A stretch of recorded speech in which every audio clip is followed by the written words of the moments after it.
I was 21 when my parents told me the truth. We can only afford to send one of you on a graduation trip. My brother Ethan smirked like he already knew the answer. Mom placed her hand on his shoulder and said, "Your brother worked harder. He deserves it." Ethan didn't just go on any trip. He went to Monaco, a $100,000 luxury vacation organized by my parents, my aunt, and my uncle. Every adult in the family chipped in to make his once-in-a-lifetime experience perfect. I got nothing. Not even a dinner. Not even a card. That day I realized something painful. People don't have to hate you to treat you like you don't exist. "Maya, stop sulking," Dad said before dropping Ethan at the airport. "Life isn't fair. Be useful instead." Useful? That word stayed lodged in my ribs for years. Before I go deeper, hit follow, because this story, it doesn't go where you think it goes. After Ethan left for Monaco, my parents expected me to fill the silence he used to take up. I cooked, I cleaned, I picked up their prescriptions. I took Grandma to her doctor appointments. I drove my cousins to school. I did everything except live my own life. Sometimes it felt like I was the family's unpaid employee. "Ethan deserves better treatment," Mom used to say. "He's ambitious. He has a future." I used to nod quietly. But inside I kept thinking, why didn't I deserve a future too? 5 years passed. 5 years of being the family errand girl. 5 years of hearing Ethan's Monaco trip stories at every holiday. 5 years of never hearing a single thank you. I didn't complain. I just worked. I got a job at a small marketing agency, then a better one. Then a better one after that. I didn't tell my family much. They didn't ask anyway. They didn't notice when I started eating dinner alone at work. They didn't notice when I moved out of the house. They didn't notice when I finally stopped answering every errand request. What they noticed, what changed everything, was the day I bought my first car. A shiny deep blue electric SUV, paid in full. I didn't even buy it to show off. I bought it because I needed transportation. But the moment I parked it outside my parents' house, Ethan's jaw dropped. "What the hell? How can you afford that?" I shrugged. "Work," he scoffed. "No way you earn that much. You probably took a loan, or begged someone," Mom came outside and immediately frowned, like the car offended her. "Maya, this isn't appropriate. Your brother is struggling right now. Don't show off." Show off? I had eaten ramen for a year to save that money. I had taken freelance jobs until sunrise. I had cried in bathroom stalls when clients yelled at me. But to them, it was arrogance. That day, I realized something else. They weren't just indifferent. They were invested in keeping me small.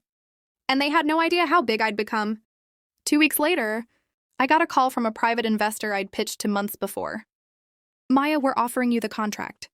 $280,000 for the project." I stopped breathing.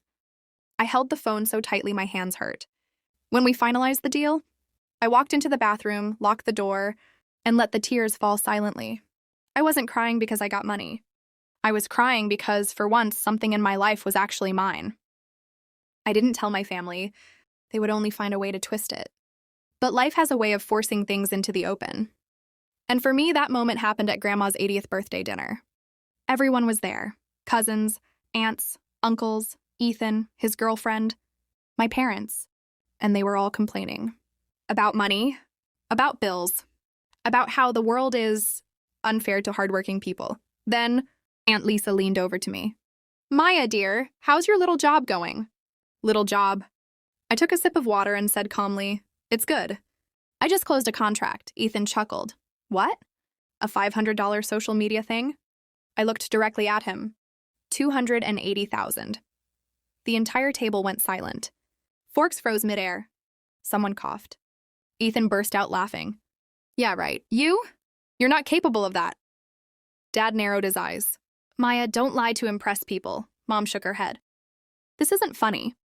I opened my email on my phone and slid it across the table. The contract amount glowed on the screen. Aunt Lisa gasped. My mom's lips trembled. Ethan's eyes darkened. And my dad, who had never been speechless a day in his life, looked like his brain melted. How did you do this?" he whispered. "Work." I said it the same way they used to say it to me. But then something happened I didn't expect.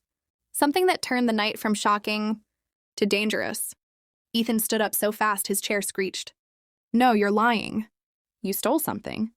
You hacked something. You're not better than me.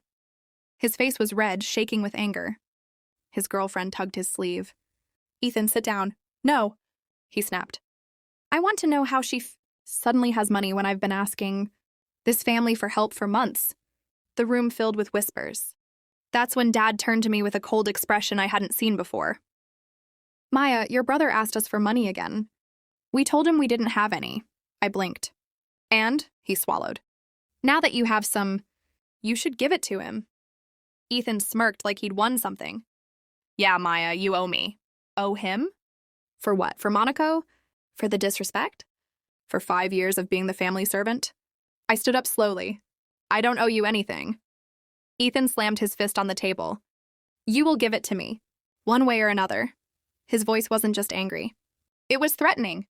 Grandma, who had been quiet all night, whispered, Ethan, stop. But he didn't. He took a step toward me. Another. And another. My hands shook under the table. I'd seen Ethan angry, but never like this. Then he said it. The sentence that froze my entire body. If you don't give me the money, I'll tell them what you did. The room turned into a vacuum. Everyone stared at me. My chest tightened because I had no idea what he meant. I whispered, What are you talking about? Ethan smiled. A slow, sinister smile. You know exactly what. And then he said the words that made Grandma gasp. My mom cover her mouth, and my heart slam against my ribs so hard it hurt. I know your secret, Maya, and I'm about to tell everyone right now. My vision blurred. My throat closed. Because there was only one problem. I didn't have a secret. But Ethan was about to invent one and make the entire family believe it. Mark didn't move. He just kept staring at me like he was waiting for me to break. Naomi, he finally said, we need to discuss the inheritance now. My throat tightened. There is no inheritance discussion left. Grandpa left everything to me. That's it. Mark laughed under his breath. You really think you're walking out of this place with $5 million and a clean conscience? My hands felt cold. What does my conscience have to do with anything? He stepped closer. You think you deserved it? I swallowed hard. I took care of Grandpa. For years. You never even visited. Mark's jaw flexed. That's because I was told not to. My body stiffened. Told by who? His eyes flicked down. Dad, I frowned. Why would Dad? That's what I'm here to explain, he said. Sit down. I stayed standing. My feet felt glued to the floor. He sighed. Dad didn't want me getting close to Grandpa. Said Grandpa was manipulating me. I almost laughed. Manipulating you into what? Mark hesitated. Into believing I was the favorite. Into believing I should have gotten everything. I stared at him. You never visited. Grandpa barely got your calls. Because Dad told me not to talk to him. He said Grandpa was dangerous with money. He said Grandpa would try to make me dependent. Mark's voice cracked. I believed him. I shouldn't have. My anger softened a tiny bit, only for a second. Okay, I said quietly. But what does that have to do with barging into my house and demanding my inheritance? Mark rubbed his face. It's not just about the money. It's what Dad said before he died. My heart paused. What did he say? Mark looked up. He said Grandpa made a promise, a big one, and that you might not even know the whole truth. That hit me hard. Mark, I whispered, what promise? He exhaled shakily. He said Grandpa swore that whoever stayed loyal would get everything. That's exactly what happened, I said. No, he said quietly. Not everything. You didn't get everything. I blinked. What are you talking about? Mark pulled a folded paper from his pocket. Grandpa wrote an amendment, he said, and he gave a copy to Dad before they stopped talking. My stomach dropped. What amendment? Mark unfolded the paper slowly. The part you read is only the public will. There's a sealed addendum. The lawyer should have told you. My temples pulsed. There was no addendum given to me. Exactly, Mark said. Because Grandpa wrote, the addendum will only be opened if both siblings show up. Together. I felt my breath slip out of my lungs. Show up? Where? Mark swallowed hard. At the bank, my mind spun. Why didn't the lawyer say anything? He didn't know. Dad never gave him the copy. He kept it hidden. I stared at Mark, unable to speak. Then he said something that made every bone in my body feel hollow. Naomi, The addendum says there's another asset, bigger than the rest. Something Grandpa didn't want public. Something he wanted to pass down. Only if his grandkids could stand in the same room, without tearing each other apart. My mouth went dry. What asset? Mark's voice dropped. Grandpa owned the land under the new interstate expansion. I froze. That land is worth... Naomi, it's worth more than $10 million today. My heart beat painfully. And according to this, Mark said, it legally belongs to both of us, equally, if we claim it together. He stepped closer. That's why I'm here. Not to fight. To tell you the truth. I backed up a little. You're only here because you felt threatened when I got the $5 million. Of course I felt threatened, he snapped. Dad never gave me anything. Grandpa never explained anything. I thought you stole my life, but now, I think Dad lied to both of us. My chest tightened. I hated that part of me wanted to believe him. Before I could respond, there was a loud knock at the door. We both froze. Mark whispered, "Are you expecting someone?" No. Another knock. Harder this time. I walked to the door slowly, every step heavier than the last. I opened it. My breath stopped. It was Grandpa's lawyer. His face was pale, urgent. Naomi, he said quickly, I've been trying to reach you. Something has come up. Something important. What? I asked. He looked past me at Mark. Both of you need to come with me, immediately. Mark frowned. Why? The lawyer pressed his lips together. Because the bank just notified me. Someone tried to access the sealed addendum this morning. My pulse spiked. What? Who? The lawyer inhaled sharply. That's what we need to figure out. Mark and I exchanged a look, one that wasn't angry anymore. One that was afraid. He stepped toward me. Naomi, I swear I didn't touch anything. I know, I whispered. Because whoever accessed it had to know about the addendum. Exactly, he said. The lawyer took a breath. And according to security footage, it wasn't either of you. My stomach twisted. So who was it? The lawyer looked down, then back up with dread in his eyes.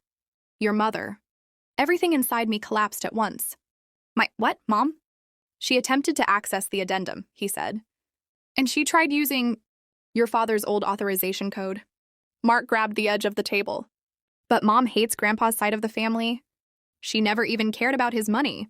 The lawyer shook his head. It appears she cared more than you thought. A cold shock crawled up my spine. Mark looked at me, breathing hard. Naomi, what the hell does Mom want? And that's when the lawyer said the words that ripped the floor out from under us. She claimed she was there to protect what rightfully belongs to her. I felt my heartbeat slam into my throat. What belongs to her? I whispered. The lawyer hesitated, then spoke slowly. According to her statement, everything. She claims Grandpa's entire fortune was supposed to go to her. My vision blurred for a split second. Mark stared at the lawyer. That makes no sense. Mom and Grandpa hated each other. The lawyer stepped inside, closing the door quietly. There's something you don't know. Something your father hid from you. He reached into his briefcase and pulled out a thin, sealed envelope, one with Grandpa's handwriting on it. Naomi and Mark. Together. Do not open until the truth comes out. My throat tightened. What truth? The lawyer's voice dropped to a near whisper. Your mother wasn't after the money. She was after something else. Something much bigger. He handed me the envelope. And as I slid my thumb under the seal, Mark grabbed my wrist. Naomi, once we read this, everything changes. I looked at him. I know. I opened the envelope. I pulled out the paper. My eyes scanned the first line, and I gasped so hard I stumbled backward. No, I whispered. This can't be real. Mark snatched the paper and read it. His face went white. Oh my God, he breathed, shaking. Naomi, this means... He looked at me like he had just seen a ghost. We're not who we think we are. The room started spinning. The lawyer stepped back. Mark whispered it again, barely audible. We're not who we think we are.